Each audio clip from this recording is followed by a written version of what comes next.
Roadfly.com, the internet's best resource for buyers, sellers, and owners like you.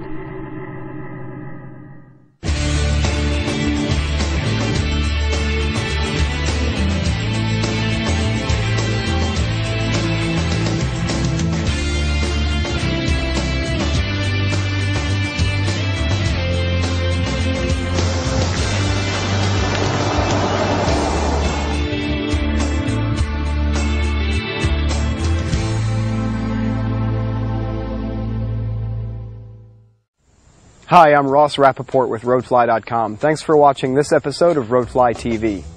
The winds of change keep blowing through the automotive industry, so here I am test driving a $58,000 Hyundai. This is the Equus, a car that's meant to apply Hyundai's specific brand of low-cost, high-feature pressure to the full-size luxury sedan segment.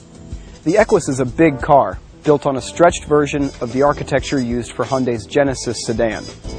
It's clearly aiming at the Lexus LS 460, trying to do to the Lexus what the Lexus did to the Mercedes-Benz S-Class, which is to offer a similar driving experience for a lot less money.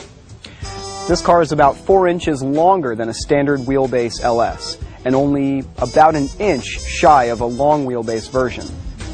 That translates to a generous 38 inches of rear legroom, and this is where the Equus truly shines. There's no short wheelbase or long wheelbase, only 2 trim levels, the Signature, which is our test car, or the Ultimate, which replaces our test car's rear bench with a fixed rear console and upgrades our handy reclining seats with a massage function. For executive cars like this or the Lexus LS, the owner might well spend more time back here than driving it himself. So things like this seat, the radio, both rear windows, and the rear sunshade are controlled easily from right back here. One thing I can't figure out, though, is why the front seats have heaters and coolers, and back here it's only heaters. That's kind of a puzzle to me. The Equus loses a couple more points for rear seat comfort for, number 1, not having very much going on in the back of the driver's armrest, and number 2, some pretty dinky door storage. Demerits aside, there are some extremely nice touches as well. The carpets are sumptuous, the headliner is a tactile triumph, and the one-touch power-adjustable rear shade is as much of a must in this class as a locking center differential is for an off-roader. Most of you know I'm not really hung up on aesthetics, but there's one thing I want to call your attention to. These are 19-inch wheels, and although this big old crease right here is pretty nice looking, I think it shrinks the size of the wheels visually a little bit. See for yourself. There's one more element of the car that I think could be a little bit polarizing, and that's the front end. This big grille is bisected, there's tons of shiny chrome accents all over the place, and there's a lot going on in each headlight housing. Lots of LEDs. Now, some people might think that's a little overwrought and too much, but I don't. This car is best enjoyed from the rear seat. It's handsome, nice inside, and a great value, but a driver's car, it is not. In fairness, I know it's not really supposed to be a driver's car, but the cars that it's aiming at, like the Lexus LS and maybe even the Mercedes-Benz S-Class beyond that, are much more rewarding and immediate to drive in basically every situation, but especially high-speed cornering. Now, this car's chassis is brilliant, like most other Hyundais I've driven, but the suspension tuning and the steering need a little bit of polishing in order for this car to have the real presence and road manners that I think something in this class deserves. In a straight line, this car is totally fine.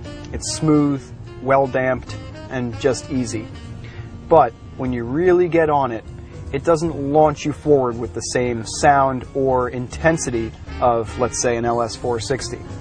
And there could be a variety of reasons for that, but I have heard that this car is due for a powertrain makeover in the next year or two. It may get a 429 horsepower V8 along with an 8-speed automatic transmission. So I think the folks at Hyundai understand that it probably deserves a little more oomph. On the plus side, fuel economy is very good for a car of this size and purpose. It has an EPA rating of 16 miles per gallon in the city and 24 on the highway, and during our time with it, we averaged a little over 20 miles per gallon, which actually betters Hyundai's own estimate of 18. So why should you buy this car? Perhaps if you're a post-recession corporate tycoon looking to make a statement about frugality, or if you're a normal consumer who goes for maximum features per dollar spent. There is a ton of tech in this car, from the advanced adaptive cruise control to the lane departure warning system. It's all standard for a tidy sum of $58,000. That's a heck of a bargain considering what this car does and how it does it. Now, if you're looking for top-flight luxury and a cabin to rival a private jet, you should probably keep looking. In order to deliver this outstanding value, the Equus does cut some corners, and some of them are fairly obvious. But it is an outstanding first effort, and I look forward to seeing what other full-size luxury offerings come down the pipe from Hyundai. I'm Ross Rappaport. Thanks for watching this episode of Roadfly TV. You can find more pictures of the Equus and a downloadable window sticker at roadflytv.com. Please comment on this video, subscribe to our channel, even find me on Facebook. I'd love to hear from you. Roadfly.com, the internet's best resource for buyers, sellers, and owners like you.